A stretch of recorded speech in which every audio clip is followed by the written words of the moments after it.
आपकी सीधी आवाज हमारे जीवन के लिए हो जाए। ओ तेरी महिमा, तेरी महिमा, तेरी महिमा हो।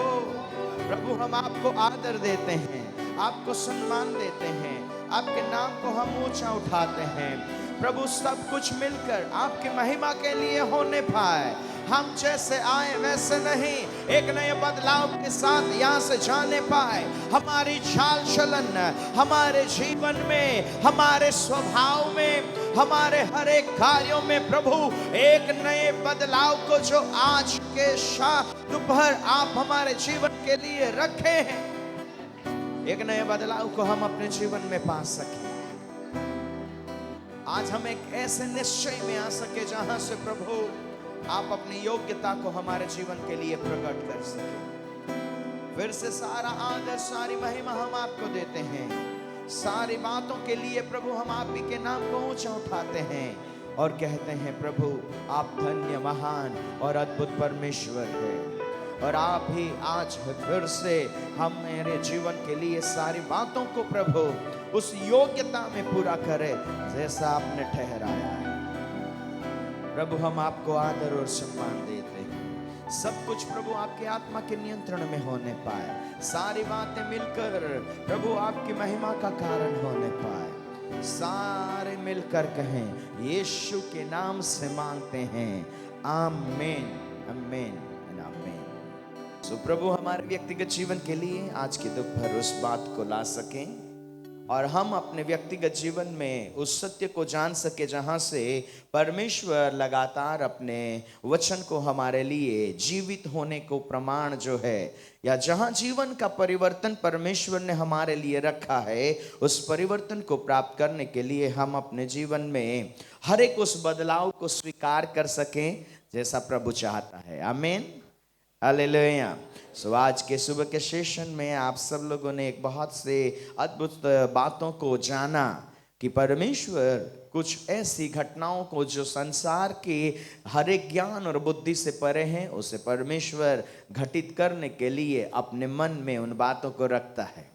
पर परमेश्वर जो बातें हमारे जीवन के साथ में, जब परमेश्वर के मन में जो है उसे जानने के लिए ही नहीं, पर जो उसके मन में है उन बातों के अनुसार अपने जीवन में बदलाव को जो लाना चाहता है, उसके जीवन के साथ परमेश्वर उन शारीरिक बातों में होने वाली अद्भुत घटनाओं से बढ़कर परमेश्वर सबसे पहले हमारे जीवनों में उन बातों को इन समयों में देखना चाहता है। और वचन को हम पढ़ेंगे जहां से जिन वचनों को हम समझने का प्रयास कर रहे हैं, उसी वचनों से हम फिर से प्रभु की इच्छा को जानने का प्रयास करें। वचन को खोलें, पहला पत्रस उसका 4 अध्याय और उसके 10 वचन को, 10 और 11 वचन, जैसे परमेश्वर हमारे जीवन के लिए जिन बातों को चाहते हैं हम उन बातों तक पहुंचने का प्रयास करें। सब लोग वचन को खोलें, पहला पत्रस 4 अध्याय उसके 10 और 11 वचन।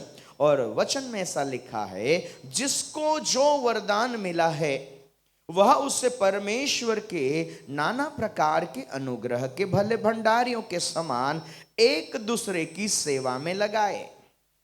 यदि कोई बोले तो ऐसा बोले मानो परमेश्वर का वचन है।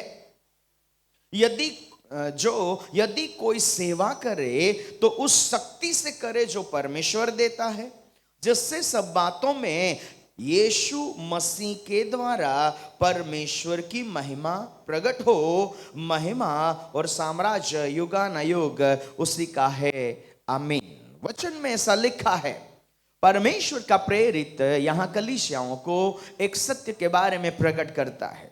यहां शब्द है जिसको जो वरदान मिला है, आमीन।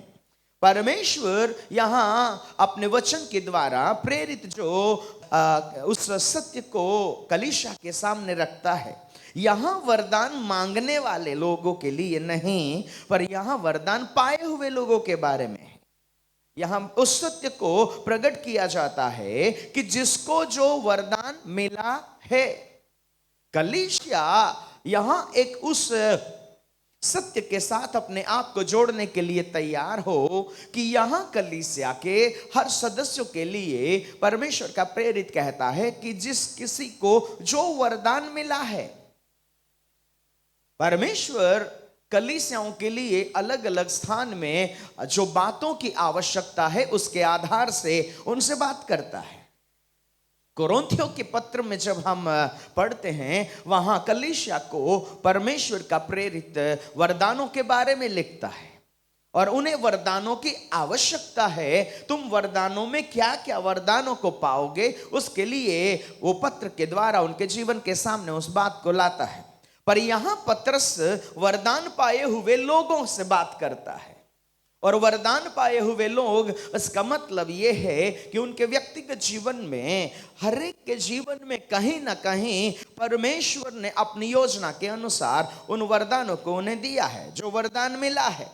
पर वचन कहता है वह उससे परमेश्वर के नाना प्रकार के अनुग्रह के भले भंडारियों के समान एक दूसरे की सेवा में लगाए। वरदान, यहां वचन एक स्पष्टता को लाता है। वरदान पाना हमारे जीवन के लिए लक्ष्य नहीं है।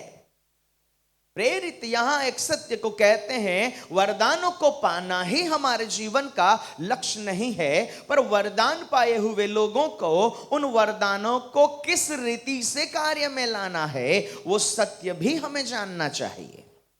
आज बहुतायत लोग अपने व्यक्तिगत जीवन में वरदानों के पीछे या वरदानों को प्राप्त करने के लिए बहुत से प्रयासों को करते हैं, और कहीं ना कहीं परमेश्वर उस व्यक्तिगत जीवन के लिए जिन वरदानों को ठहराया है, उन वरदानों को जब वे पा लेते हैं, तब सबसे बड़ी समस्या परमेश्वर को जो वरदान नहीं मिला उससे नहीं है। परमेश्वर के राज्य को नुकसान बिना वरदान पाए लोगों से ज्यादा नहीं है, पर वरदान पाने के बाद में जो परमेश्वर ने जिस रीति से उसको उपयोग में लाने के लिए उस व्यक्ति को उस वरदान को दिया है, अगर वो उस रीति से उस वरदान को काम में नहीं लाता, तो वो परमेश्वर के राज्य के लिए सबसे बड़ी समस्या है। और इन समयों में हमें उस सत्य को जानना है, वरदान पाना हमारे जीवन का लक्ष्य नहीं है। यीशु मसीह के जीवन की यह सच्चाई है कि वो परमेश्वर के पुत्र की पहचान को प्राप्त करके जब पवित्र आत्मा उसने पाया, तब वो आत्मा के चलाए चला, जिससे कि जो बातें परमेश्वर की मर्जी के अनुसार उसके जीवन में वो प्राप्त कर रहा है, उसे वो अपनी सूझ और समझ या अपनी योजना के अनुसार नहीं, पर पिता की मर्जी के अनुसार पवित्र आत्मा के नियंत्रण में उसे अपने जीवन में काम में ला सके। आज बहुतायत कलीसिया या बहुतायत सेवाओं के लिए सबसे बड़ी समस्या ये है, दान और वरदान हमारे जीवन में जब प्राप्त होते हैं तो प्राप्त किए गए वरदान को किस रीति से काम में लाना है। यहां प्रेरित उस सत्य को कहता है कि जब आपको वरदान मिला है तो वह उसे परमेश्वर के नाना प्रकार के अनुग्रह के भले भंडारी। यहां दो बातें लिखी है, और सबसे पहली बात है कि परमेश्वर के राज्य में वो एक अनुग्रह के कारण उसे एक भंडारी के रूप में, या परमेश्वर ने उसे उन बातों को दिया है, उस पर उसका अधिकार नहीं है, पर जिसने उसे दिया है उसको, उस व्यक्ति को परमेश्वर ने एक भंडार के रूप में या एक ऐसे पात्र के रूप में ठहराया है कि जो कुछ भी उसके जीवन में पाया जाता है वो परमेश्वर के अनुग्रह के कारण जो उसके जीवन में पाया जाता है, उसे परमेश्वर की मर्जी के अनुसार वो एक दूसरे की सेवा में लगाए। आमीन। यहां अपने व्यक्तिगत जीवन के लिए दानों और वरदानों को प्राप्त करना अच्छा है।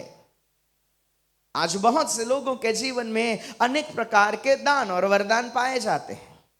दान और वरदान हमारे जीवन में जब मिलते हैं तब उसे कार्य में लाने के लिए हमें पवित्र आत्मा की वो अगुवाई चाहिए, जहां से हम अपने व्यक्तिगत जीवन में उसकी मर्जी के अनुसार, तो जो दान और वरदान पाते हैं वे अपने जीवन में ये ना समझे कि ये उनके अधिकार क्षेत्र में या ये उन्होंने कमाया हुआ है, पर ये परमेश्वर के अनुग्रह के कारण हमें दिया गया है।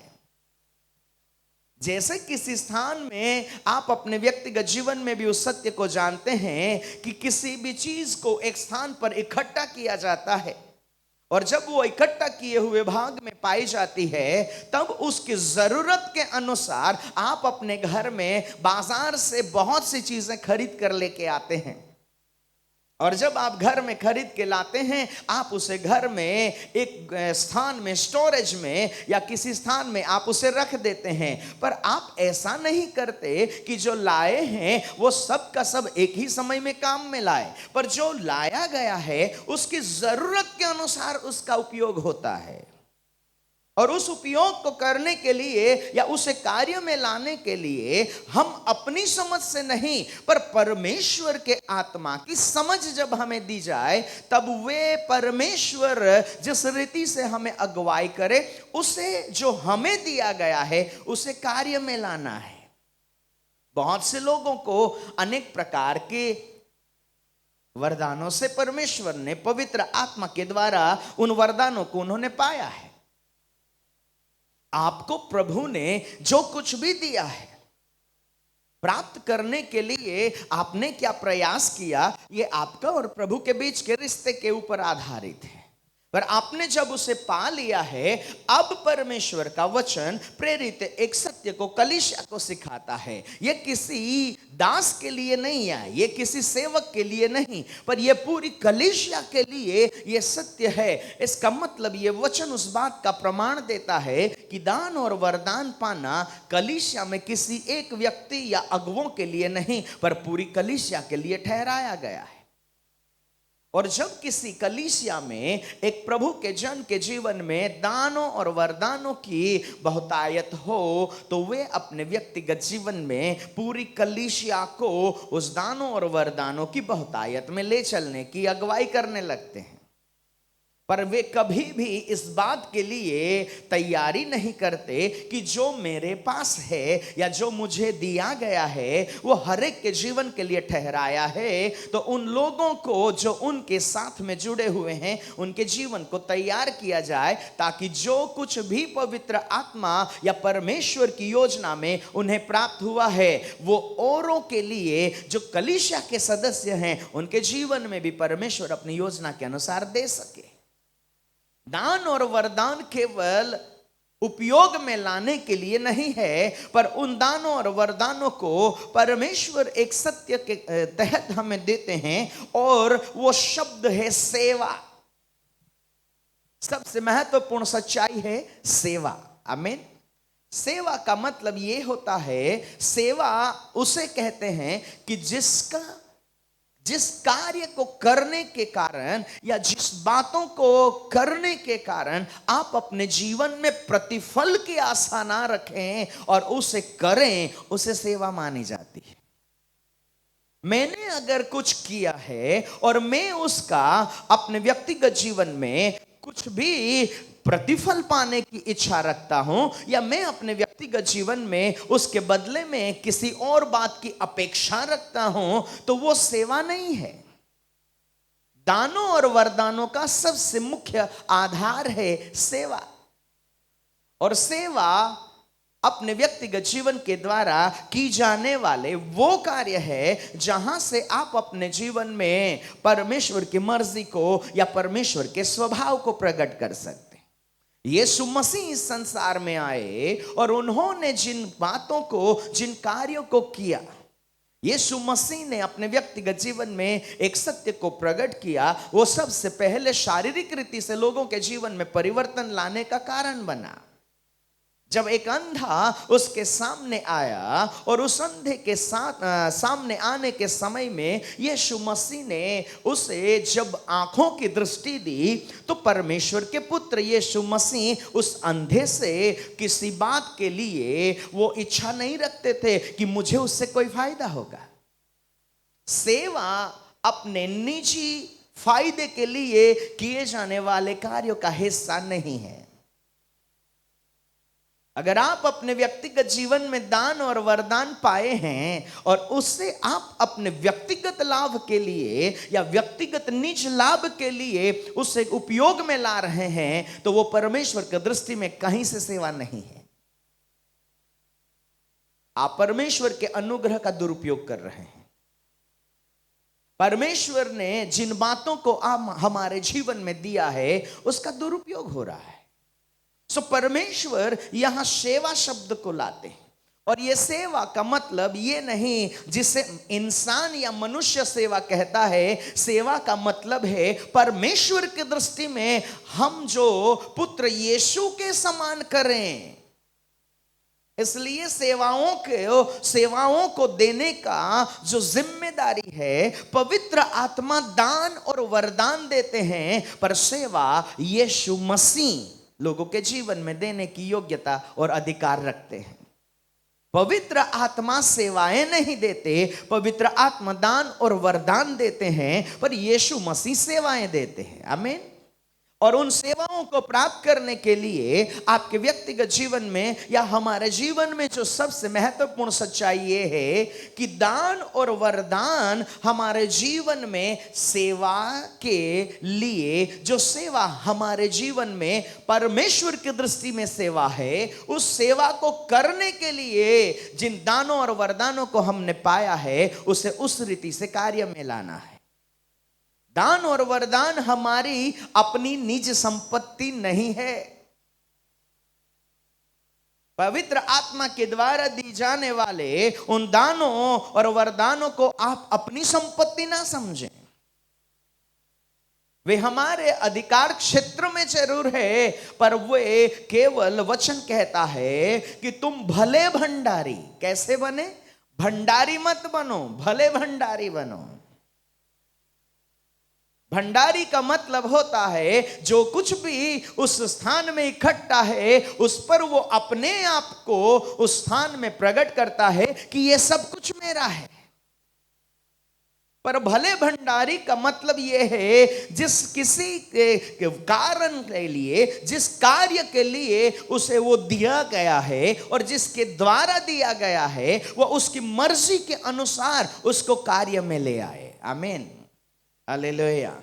सो परमेश्वर एक जीवन के परिवर्तन की जो एक अगली पहचान है वो है कि एक व्यक्ति अपने जीवन में जो कुछ भी परमेश्वर की योजना में उसे वरदान के रूप में मिला है, उसे अपने अधिकार क्षेत्र में होने के बावजूद भी वो अपनी मर्जी से नहीं, पर जिसने उसे दिया है उसकी मर्जी के अनुसार काम में लाए, वो व्यक्ति अपने जीवन में जीवन उसका परिवर्तित हुआ है, उसका प्रमाण प्रकट करता है। ये वचन एक अद्भुत सच्चाई को हमारे सामने लाता है। जिसके पास वरदान है वो जीवन परिवर्तन नहीं पाया है, क्योंकि वरदान अनुग्रह के तहत मिलते हैं। पर जो व्यक्ति उन वरदानों को परमेश्वर की मर्जी के अनुसार काम में लाता है, उसके जीवन का यह प्रमाण है कि उसका जीवन परिवर्तित हुआ है। आमीन, हालेलुया। बहुत से लोग अपने व्यक्तिगत जीवन में ऐसी गवाही देते हैं, प्रभु ने मुझे ये दान दिए हैं, प्रभु ने मुझे ये वरदान दिए हैं, पर दान और वरदान आपके परिवर्तित जीवन का प्रमाण नहीं है। दान और वरदान से आप अपनी गवाही या अपने जीवन के द्वारा होने वाली गवाही को लोगों के सामने प्रकट कर सकते हैं, पर परमेश्वर आपकी गवाही को या आत्मिक संसार के आगे आप अपनी गवाही को प्रकट नहीं कर सकते। इसलिए हमें यह जानना होगा कि अद्भुत चिन्ह और चमत्कार या घटनाएं हमारे व्यक्तिगत जीवन के द्वारा हमें वरदानों के तहत, अगर पवित्र आत्मा हमारे जीवन में उस वरदानों को देते हैं और उस अनुग्रह के तहत वो हमें मिल भी गया है, तो उसे अगर हम परमेश्वर की इच्छा के अनुसार काम में नहीं ला रहे हैं, तो एक दिन सारे दानों और वरदानों को उपयोग में लाने वाला भी एक दिन यीशु के सामने कहेगा, तेरे नाम से हमने ये किया, तेरे नाम से हमने ये किया। पर यीशु से साफ शब्दों में कहेगा, मैं तुम्हें नहीं जानता, ना मैं तुम्हें पहचानता। जान और पहचान प्राप्त करना मात्र नहीं है। जानना और पहचानना केवल प्राप्त करना नहीं है। इसलिए जो लोग वरदानों को पाए हैं या पाना चाहते हैं, वो सबसे पहले एक सत्य को जाने कि वरदान पाने के बाद अगर आप अपने व्यक्तिगत जीवन में वहां नहीं पाए गए जहां परमेश्वर आपको देखना चाहता है, तो समस्याएं आपके लिए पहले से ज्यादा भयानक हो सकती है। क्योंकि परमेश्वर उस बात को हमारे जीवन के सामने लाता है। 11 वचन, हम आगे वचन को पढ़ेंगे। यदि कोई बोले, सब लोग जोर से बोले, यदि कोई बोले तो ऐसा बोले मानो परमेश्वर का वचन है। Hallelujah, praise the Lord. अपने पड़ोसी को पूछें, परमेश्वर का वचन क्या है? क्या है जो बाइबल में लिखा है ना? हाँ, परमेश्वर का वचन क्या है जो बाइबल में लिखा है? हाँ, परमेश्वर का वचन, यहां शब्द है जो कोई बोले वो ऐसा बोले कि कैसे, क्या है? परमेश्वर का वचन। आमीन, प्रेज द लॉर्ड। आज सबसे बड़ी समस्या यह है, हमें इतनी समझ जरूर है कि जो बाइबल में लिखा है वो परमेश्वर का वचन है, और हर कोई बाइबल में लिखे हुए हर शब्द को परमेश्वर के वचन के रूप में अपने मुंह के द्वारा या उसे शब्दों के द्वारा बोल रहा है। पर यहां परमेश्वर का प्रेरित ये नहीं कह रहा कि लिखे हुए वचन को तुम बोलो। यहां परमेश्वर का प्रेरित ये नहीं कह रहा कि बाइबल में जो लिखा है वो ही तुम बोलो। परमेश्वर का प्रेरित यहां हमें समझाना चाहता है कि यहां जो शब्द है परमेश्वर का वचन, तो वो वचन परमेश्वर के पहचान को और परमेश्वर की योग्यता को प्रकट करता है। वचन नहीं है, परमेश्वर का वचन है। आमीन, हालेलुया, प्रेज द लॉर्ड। वचन के आगे एक पहचान है और वो है परमेश्वर, और परमेश्वर की सबसे महत्वपूर्ण या परमेश्वर की अपनी एक पहचान है जिसे परमेश्वर प्रकट करते हैं, और उस परमेश्वर के इस पहचान के आगे लिखा जाता है पवित्र परमेश्वर। आमीन। वो सामर्थ्य बाद में है, सबसे पहले पवित्र होने के प्रमाण को प्रकट करते हैं। सो परमेश्वर का प्रेरित यहां कहता है यदि कोई बोले तो ऐसा बोले मानो परमेश्वर का वचन है। आमीन, प्रेज द लॉर्ड। इसका मतलब परमेश्वर यहां इस वचन के द्वारा प्रेरित अपनी कलीसिया को कहना चाहता है कि तुम्हारा बोलना, तुम क्या बोलते हो, हम क्या बोलते हैं। बहुत से लोग बात करते करते बाइबल का वचन बोलते हैं और उन्हें लगता है कि वो जितना ज्यादा बाइबल का वचन बोलते हैं वो उतना आत्मिक है, पर मैं आपको कहना चाहता हूं उसमें कोई आत्मिकता नहीं है। बाइबल का वचन बोलने से आत्मिकता नहीं है, पर बाइबल का वचन जो शब्द है, और जो शब्द है इसलिए हर एक के बाइबल में जहां आप बाइबल को बंद करेंगे तो उसके सामने जब पहले फ्रंट पेज में देखेंगे तो वहां बाइबल नहीं लिखा है पर पवित्र बाइबल लिखा है। बाइबल कुछ नहीं है अगर आप उसमें से पवित्रता को हटा दो।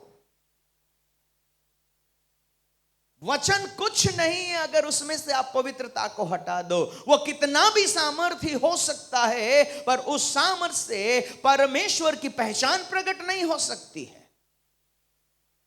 शब्द कितना भी सामर्थ्य हो पर उस शब्द के आगे से अगर पवित्रता को मिटा दिया गया, उस शब्द को पवित्रता से हटा दिया गया, तो उस शब्द का कोई मतलब नहीं है। जिसमें कितनी भी महान बातें लिखी हो, तो परमेश्वर का प्रेरित एक सत्य को कहता है, कलीसिया को कहता है कि तू ना मात्र केवल वचन को पढ़ने वाले या बोलने वाले बनो, पर तुम्हारे मुंह से निकलने वाले हर शब्द को तुम पवित्र बनाए रखो। क्या आज हमारा बोलना पवित्र है? क्या आज हम अपने बोल में पवित्र पाए जाते हैं? क्या आज हमारे बोल में वो पवित्रता दिखाई देती है? पवित्र शास्त्र को पढ़ना और उससे प्रचार करना बहुत सहज है, पर अपनी बोलचाल को पवित्र बनाना बहुत ही कठिन है। और प्रभु का प्रेरित यहां कलीसिया को यह नहीं कहता कि तुम पवित्र वचन को बोलने वाले बनो, पर तुम्हारी बोल, तुम्हारे शब्द जैसे परमेश्वर का वचन जो पवित्र है, जिसमें सत्यता है, जिसमें ना कोई झूठ है, जिसमें ना कोई कपट है। परमेश्वर का शब्द, परमेश्वर का वचन किसी भी व्यक्ति के लिए उसकी योजना को और उसके मन में जो है उसे प्रकट करता है। वैसे ही जब तुम बोलो तो तुम्हारे बोलने के शब्द क्या होने चाहिए? वचन के समान। आपके मुंह से निकलने वाला हर शब्द एक पवित्रता को, एक सत्यता को और कपट रहित बातों को प्रकट करने वाला होना चाहिए। आज हमारे मुंह से क्या निकलता है? आज हम तो वचन को लेके भी सही नहीं बोल सकते। आज हमारे मुंह से निकलने वाले शब्द, बहुतायत संस्थानों में यह सच्चाई है, आपके यहां नहीं हो सकती है। पर अगर आप इन समयों में YouTube को उठाकर देख लें, जितने लोग YouTube देखते हैं, हर व्यक्ति इसी वचन को आधार बनाकर किसी और व्यक्ति के लिए वो अच्छी बातें नहीं बोल सकता है। आज हमारे व्यक्तिगत जीवन में बोल में बदलाव, क्या आज हमारा बोलना बदला है? आपका बोलना कब बदलेगा? जो आप देखते हैं, जो आप सुनते हैं और जो आपके सोच में पाया जाता है, ये तीनों बातें मिलकर जब आपके व्यक्तिगत जीवन में कार्य में आती है, तब वो शब्द बनकर बाहर आती है। Hallelujah, praise the Lord.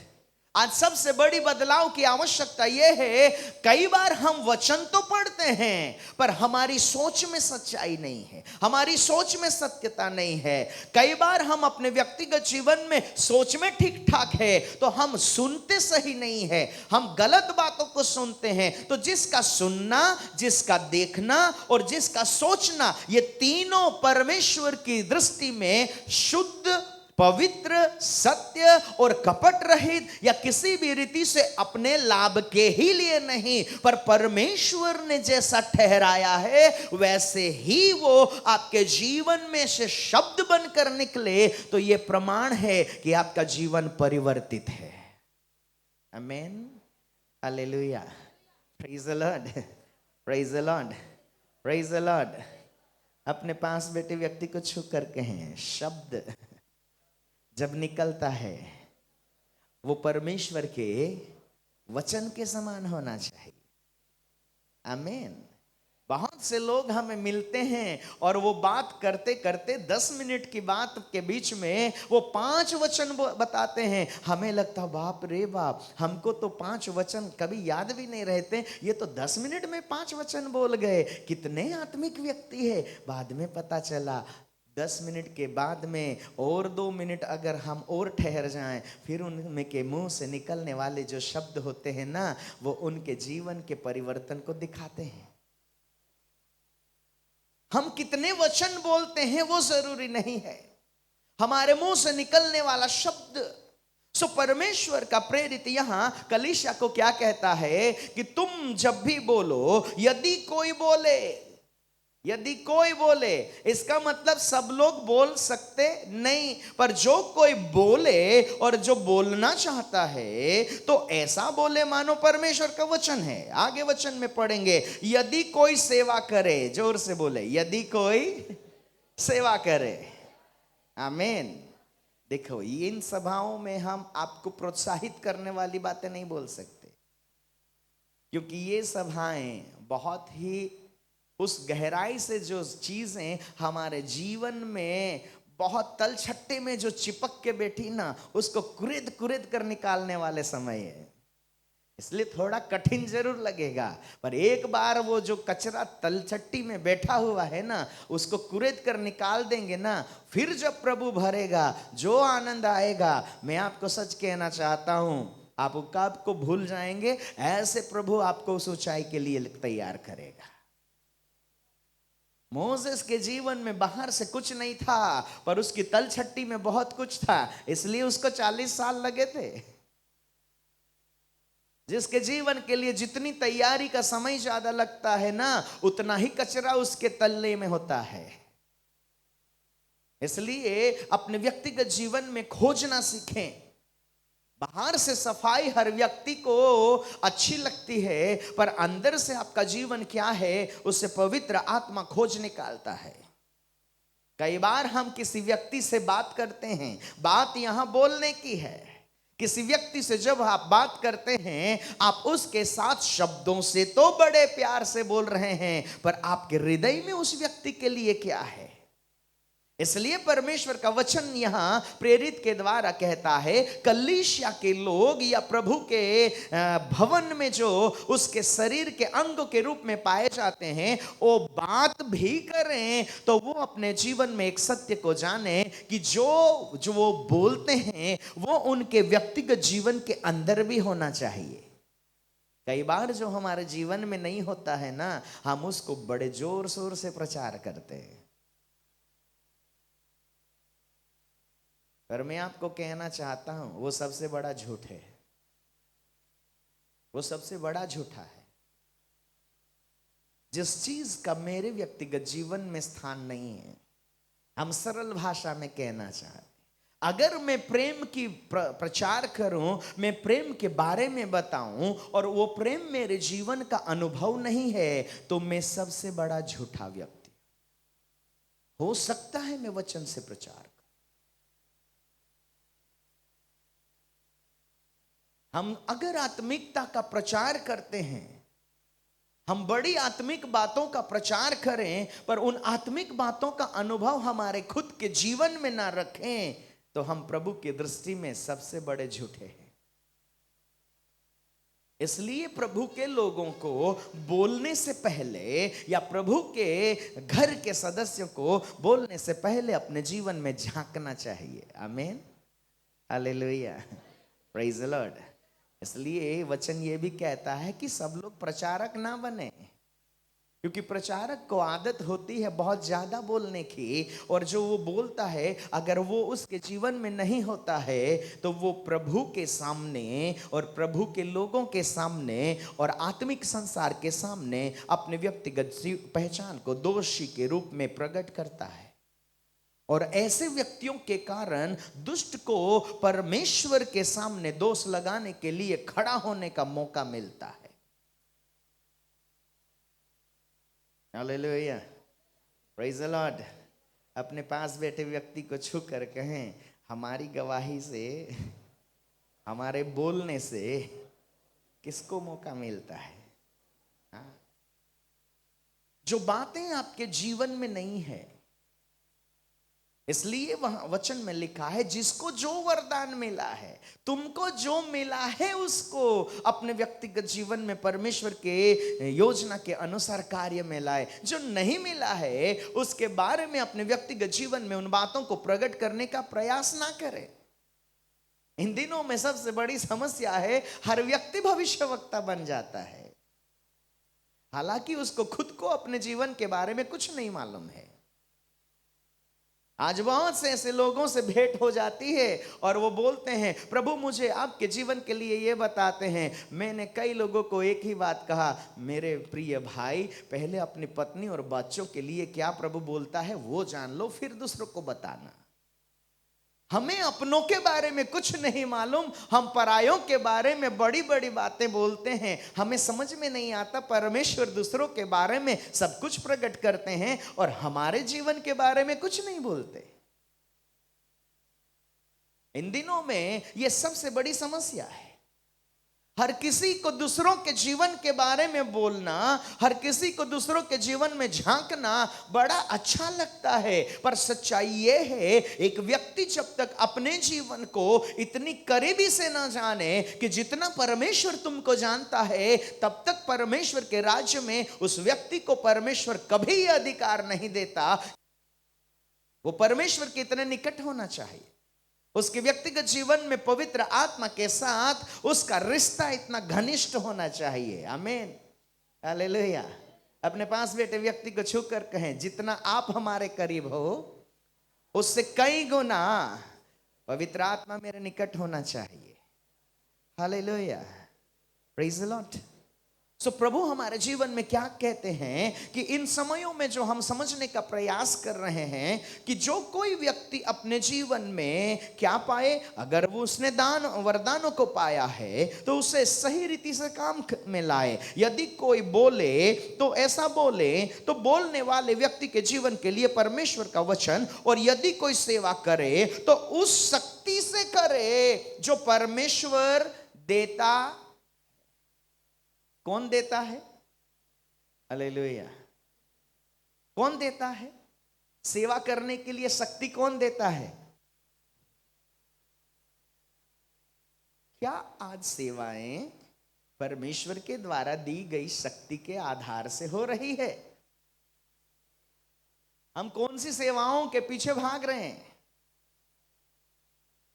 हम कौन सी सेवाओं को सेवा समझ रहे हैं?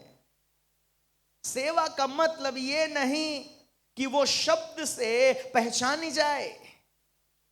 सेवा का मतलब ये नहीं कि वो कार्य से पहचानी जाए, पर सेवा का मतलब ये है कि उस सेवा को करने वाले व्यक्ति के द्वारा होने वाले या उसके जीवन को कार्य में लाने वाले परमेश्वर ने उसे जो कुछ भी सेवा के लिए ठहराया है, उस सेवा के पीछे परमेश्वर के मन में क्या है, उस मन को वो जाने और उसी आधार से जब वो सेवा करे तब वो परमेश्वर के दृष्टि में सेवा कहलाती है।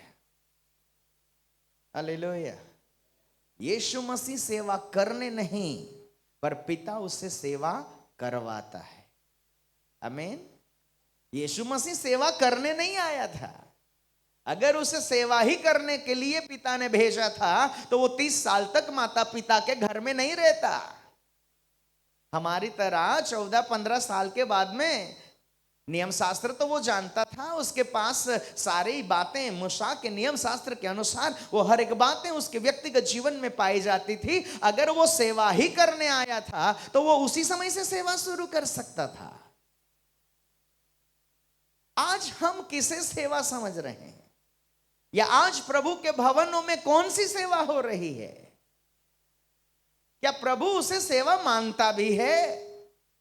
क्या स्वर्ग जो बातों को हम सेवा कह रहे हैं, क्या उसे परमेश्वर सेवा के रूप में, आत्मिक संसार सेवा के रूप में स्वीकार भी करता है, या ये केवल हमारी दृष्टि में सेवा है? यीशु मसीह ने अपने व्यक्तिगत जीवन में उसका प्रमाण दिया। तो आप कहां हैं? सेवा तो हम कर रहे हैं, बोल तो हम रहे हैं, मैं ऐसा बोलो कि जैसे परमेश्वर का वचन बोलते हो। सेवा करो तो ऐसे सेवा करो, पर परमेश्वर का प्रेरित एक सत्य को कहता है, तुम जो भी करो सब बातों में मसीह में। कहां? यीशु मसीह में। सब लोग बोलो, यीशु मसीह में। किसकी महिमा?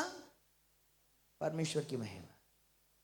इसका मतलब अगर आप यीशु मसीह में नहीं हो और आप सेवा भी कर रहे हैं, वरदान को भी काम में ला रहे हैं, आप बोल भी रहे हैं, आप जो भी कर रहे हैं, पर अगर आपके व्यक्तिगत जीवन को यीशु मसीह में नहीं पाया जाता तो उन हरेक बातों के करने के बाद भी वो महिमा पिता को, परमेश्वर को नहीं मिल सकती। Hallelujah, praise the Lord. आज क्या दान और वरदान, क्या सेवाएं, क्या कलीसिया में होने वाली हर बातें परमेश्वर की महिमा को प्रकट करती है?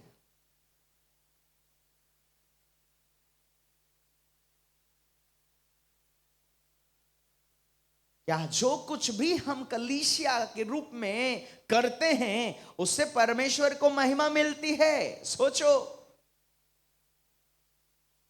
यहां कार्य करना महत्वपूर्ण नहीं है, दुष्ट ने लोगों के मनों को इतना अंधा किया है कि लोग ऐसा सोच में या उस विचारधारा में पड़े हैं कि जैसे हमने जाना है, जैसे हमें पहचान मिली है, या चाहे किसी के द्वारा, चाहे वचन के द्वारा, किसी के सिखाए जाने के द्वारा, हम केवल इतना जानते हैं, हमें ऐसा करना चाहिए, हमें ऐसा करना चाहिए, हमें ऐसा करना चाहिए। और आज बहुतायत लोग उस कार्य को करने के पीछे भाग रहे हैं, पर उनको अगर पूछे, भाई क्या तुम जो कर रहे हैं, हे बहन तू जो कर रही है, तेरे द्वारा जो हो रहा है, क्या इसके द्वारा परमेश्वर को महिमा मिलती है? और उसको महिमा मिलती है तो वो आपकी पहचान नहीं होती है, पर आपकी पहचान यीशु मसीह में होती है। आमीन, hallelujah, praise the Lord, praise the Lord. जिसके जीवन के द्वारा परमेश्वर महिमा पाता है। इसलिए यीशु इस संसार में चलता था, अंधे के पास कौन गया? पिता की यीशु। अरे जोर से बोले ना, लंगड़े के पास कौन गया? पिता की यीशु। तो फिर यीशु ये क्यों कहता है, मैं कुछ नहीं करता, जो कुछ भी करता है कौन करता है? पिता करता है। क्योंकि यीशु ये कहता है, मैं पिता में और पिता मुझ में है, जिसने मुझे देखा है उसने पिता को देखा है। आमीन, हालेलुया। अपने पास बैठे व्यक्ति को छूकर कहें, जब तक तुम्हारी पहचान मसीह की पहचान में, आत्मिकता में ना बदल जाए, और तुम्हारी पहचान शारीरिक पहचान में, यीशु की पहचान में ना बदल जाए, तब तक उन हर बातों के द्वारा परमेश्वर को महिमा नहीं मिल सकती। यहां से जाकर सोचना, इतने सालों से जो हम ड्रम बीट बजा रहे हैं ना, इतने सालों से जो हम प्रचार कर रहे हैं, हम प्रचार कर रहे हैं, हम गाना गा रहे हैं, हम सेवा कर रहे हैं, हम ये कर रहे हैं, हम ये कर रहे हैं। ओ प्रभु ने मुझे चुना है, क्यों चुना है? सेवा दी है। क्या सेवा दी? प्रभु ने मुझे अपोस्टल बनाया, प्रॉफिट बनाया, ये बनाया। हम सब अपने व्यक्तिगत जीवन में ऐसा सोचते हैं, मुझे ये ठहराया है, ये ठहराया है। पर सच में एक बार प्रभु से और पवित्र आत्मा से एक बार कंफर्मेशन तो मांगे कि जो मैं कर रहा हूं, क्या उसके कारण स्वर्ग में परमेश्वर को महिमा मिलती भी है या नहीं?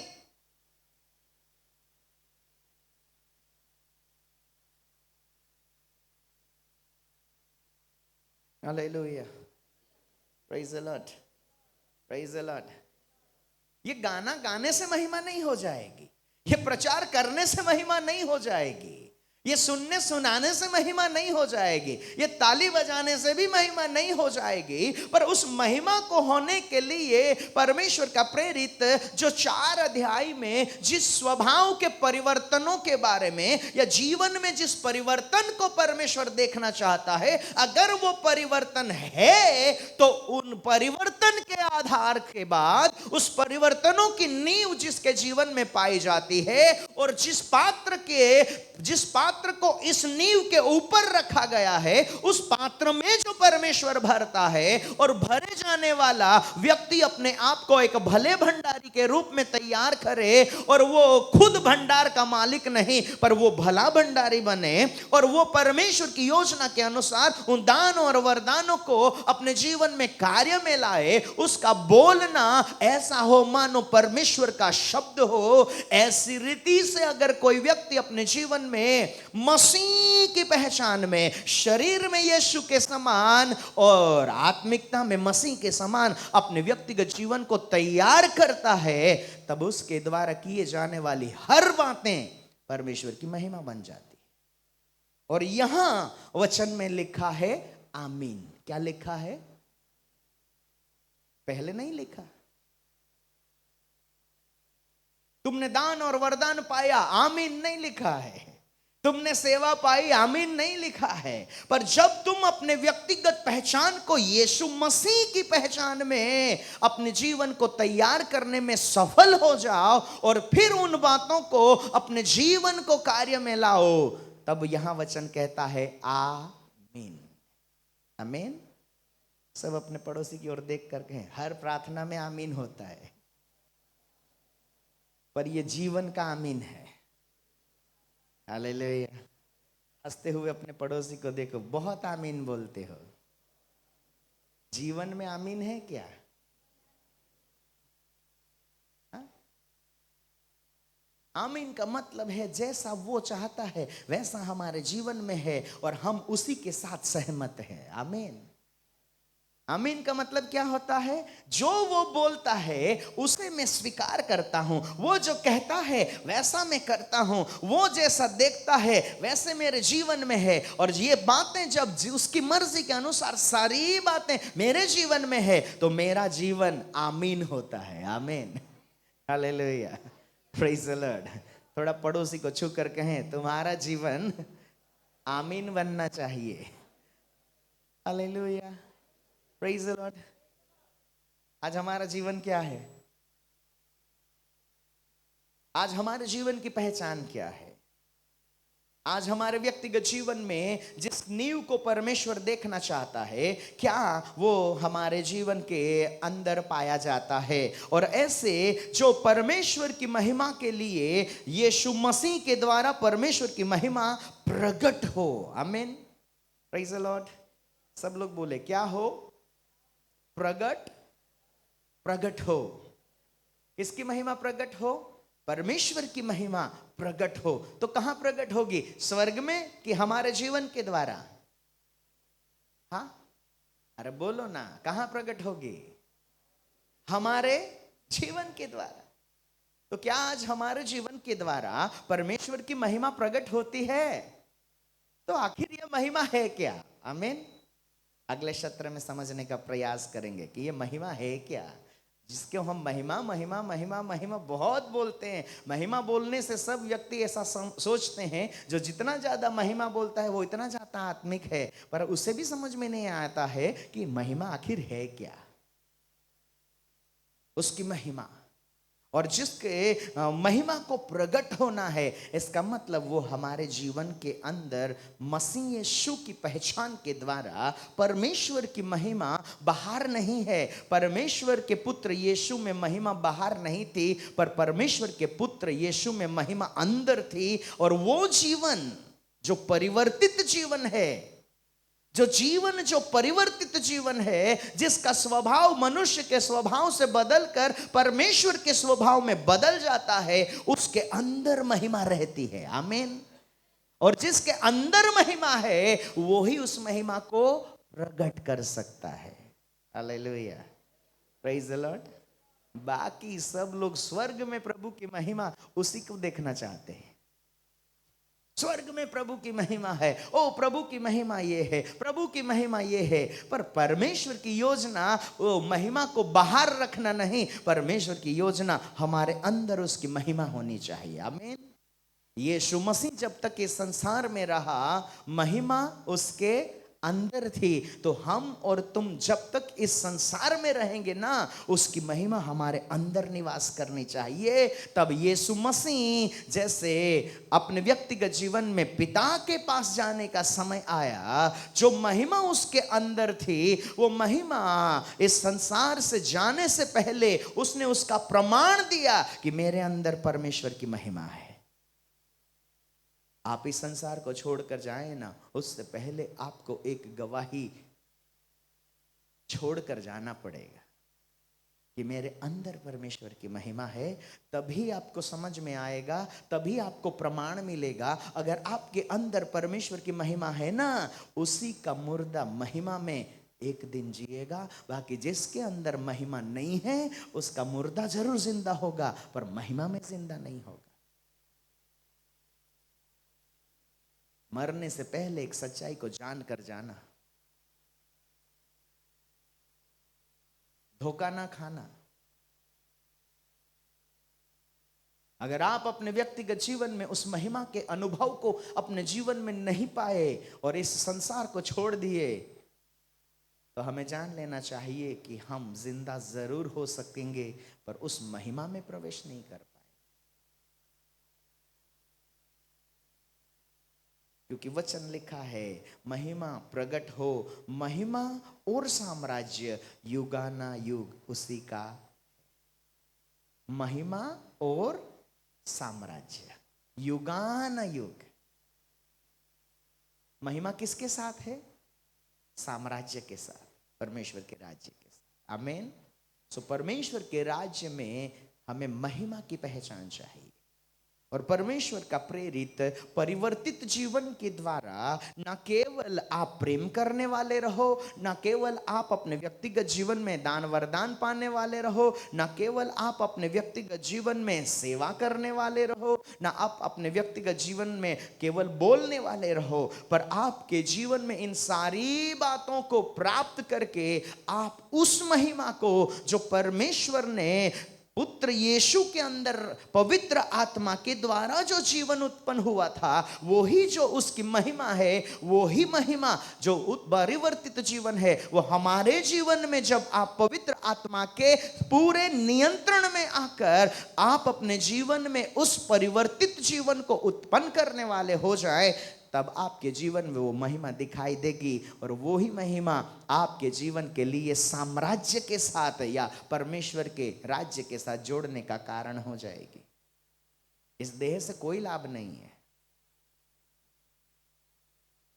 ये देह केवल हमारे लिए एक माध्यम है। आमीन।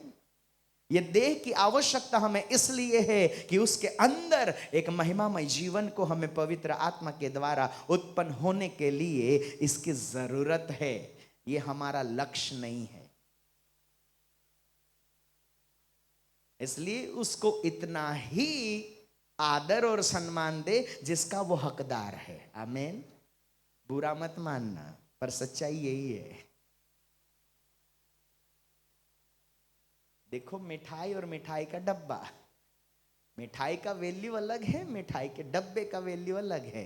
अब आजकल समस्या ये है, हम मिठाई को छोड़कर मिठाई के डब्बे के पीछे ज्यादा लगे पड़े हैं, और यही दुष्ट का सफलता का कारण है। कोई अंदरूनी जीवन के बदलाव के लिए दृष्टि नहीं करना चाहता। सबको शारीरिकता में बदलाव चाहिए, सबका ध्यान वही है, और हमारे जैसे बुद्धिमान प्रचारक भी उसी को फोकस करते हैं। इसका मतलब वचन साफ शब्दों में कहता है, जब अंधा दूसरे अंधे को लेकर चले तो दोनों गड्ढे में गिरेंगे, उनको कोई नहीं बचा सकता। हम नहीं जानते हम किनका हाथ पकड़कर चल रहे हैं। Whom we follow। अगर अभी आंखें नहीं खुली, जब आंखें खुली तो पता चला हमें कुछ दिखता ही नहीं, क्योंकि हम कब्र में जो है। इसलिए जब तक देख सकते हो तब तक आंखें खोलो, जब तक सुन सकते हो तब तक तुम्हारी कानें खुल जाए, जब तक तुम्हारे जीवन में जीवन पाने का समय है तब तक जीने से निकलकर जीवन में प्रवेश कर जाओ, नहीं तो हमें बड़ा पछतावा होगा। हम सब कुछ जानने के बावजूद अगर वहां नहीं पहुंचे, तो जो नहीं जानते और नहीं पहुंचे उससे ज्यादा दुख उसे होगा जो सब कुछ जानकर वहां नहीं पहुंचता। बाहर वालों को ज्यादा तकलीफ नहीं होगी नरक में, पर जो सब कुछ जानकर नरक में पहुंचेगा ना, उसे उससे ज्यादा तकलीफ होगी। इसलिए हमारे व्यक्तिगत जीवन में जो बदलाव स्वभाव, आमीन, हालेलुया, प्रेज द लॉर्ड, स्वभाव में बदलाव जरूरी है।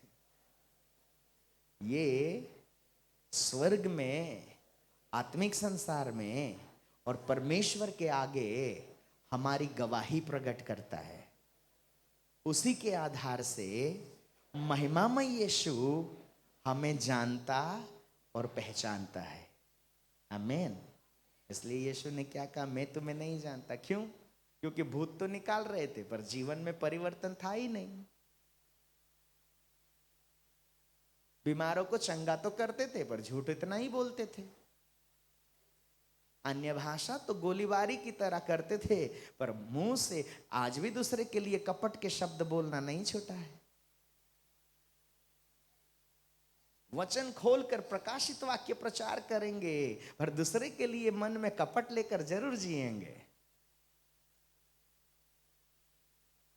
दर्शन में स्वर्ग देखकर आ जाएंगे, परंतु एक व्यक्ति जो सामने है बस उसे पलटने दो, फिर उसके बारे में क्या क्या देखते हैं वो बोल नहीं सकते। स्वभाव का परिवर्तन, आमीन। हमारे स्वभाव में परिवर्तन आए, इसके लिए पवित्र आत्मा हमें मदद करे। आमीन, प्रेज द लॉर्ड। यीशु खुद जानते थे अगर मुझे पिता की मर्जी पूरी करना है ना तो मुझे पवित्र आत्मा की अधीनता में आना ही पड़ेगा, नहीं तो मैं भी पिता की मर्जी पूरी नहीं कर सकता। क्योंकि वचन में लिखा है जब वो मृत्यु से पहले उस स्थान में था तब उसने कहा हो सके तो ये प्याला मुझसे, पर मेरी मर्जी नहीं तेरी मर्जी पूरी। आमीन, hallelujah. So complete surrender your life under the subjection of the Holy Spirit. पवित्र आत्मा की अधीनता के बिना आप कभी भी परमेश्वर की मर्जी पूरा नहीं कर सकते। उसकी सहायता के बिना हम उसके मन में क्या है उसे नहीं जान सकते। वचन में लिखा भी होगा, फिर भी अगर पवित्र आत्मा आपकी आंखों को प्रकाश न दे तो लिखे हुए वचन से भी आपको समझ में नहीं आएगा कि प्रभु के मन में आपके लिए क्या है। जिसकी आंखों पर पवित्र आत्मा अपने प्रकाश को नहीं डालता, जब भी वो वचन पढ़ता है तो वो दूसरों के लिए बोलता है। परमेश्वर का वचन ऐसा कहता है, परमेश्वर का वचन ऐसा कहता है, पर वो भूल जाता है कि वो उससे नहीं तुमसे बात करता है। ये है कि पवित्र आत्मा तो पाया है पर पवित्र आत्मा का प्रकाश आंखों पर नहीं। हमें पवित्र आत्मा का उजियाला चाहिए। आमीन। जिस उजियाले में हम मसीह को जो महिमामय है उसे देखने वाले हो जाएं। लोग शरीर में जो यीशु आया उसे देखते हैं, पर जो प्रभु की कलीसिया है, जो पवित्र आत्मा पाई है, वो उस शरीरधारी यीशु को नहीं पर उस महिमामय यीशु को देखने वाली हो जाए, और उसका जीवन का लक्ष्य वो महिमामय परमेश्वर है। आमीन, हालेलुया। हम अपनी आंखों को बंद करें, कुछ मिनटों के लिए दुआ करें अपने व्यक्तिगत जीवन के लिए। ये हमारा अपना निश्चय है। यहाँ कोई किसी के व्यक्तिगत जीवन में कोई बदलाव के लिए मध्यस्थ नहीं करे। हम आपके लिए कोई मध्यस्थता की बातें नहीं कहेंगे, ना कोई प्रभु का दास आपके लिए इस मध्यस्थता को कर सकता है। इसमें केवल पवित्र आत्मा है जो आपके व्यक्तिगत जीवन के साथ में उन बातों को ला सकता है। कि आज मेरे जीवन में परिवर्तन के रूप में नींव में प्रेम का पत्थर दिखाई देता है, कि आज मेरे परिवर्तन जीवन के प्रमाण में मेरी बोलना एक परिवर्तन को प्रकट कर सकता है।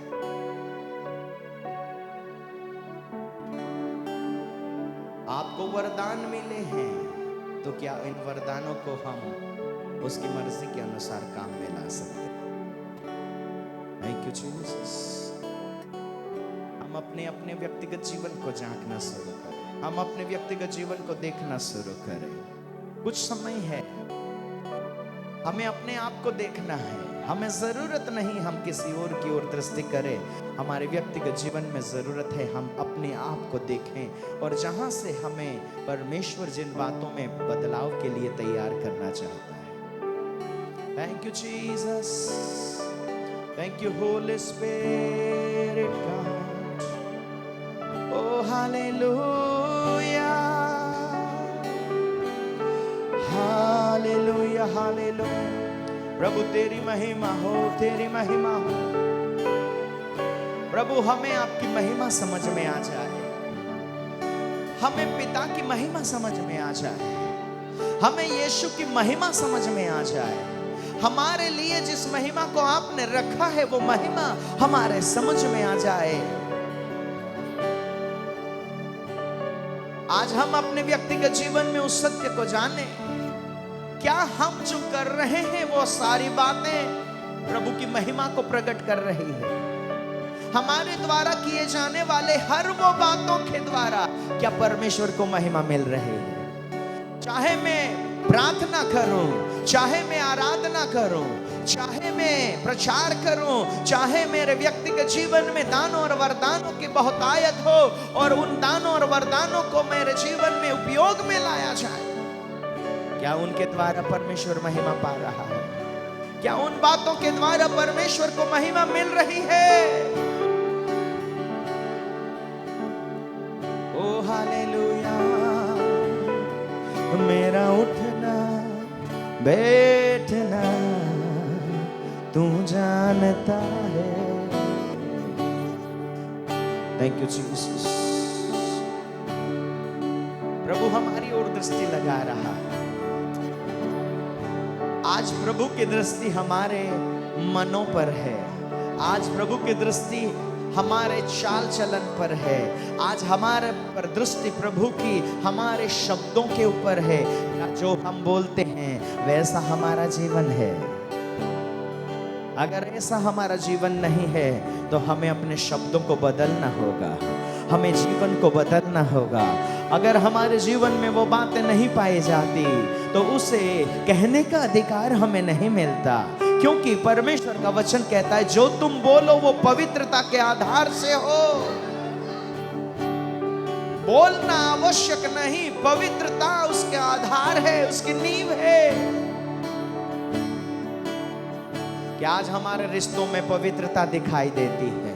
क्या आज हमारे बोल में पवित्रता दिखाई देती है? क्या आज हमारे सोच में पवित्रता दिखाई देती है? क्या आज हमारे व्यक्तिगत चाल चलन में पवित्रता दिखाई देती है? मैं क्या करता हूं वो जरूरी नहीं, पर उसमें पवित्रता छलकनी चाहिए। परमेश्वर मेरे कार्यों को बाद में देखता है, उससे पहले वो पवित्रता परमेश्वर को देखने के लिए तैयार करते हैं।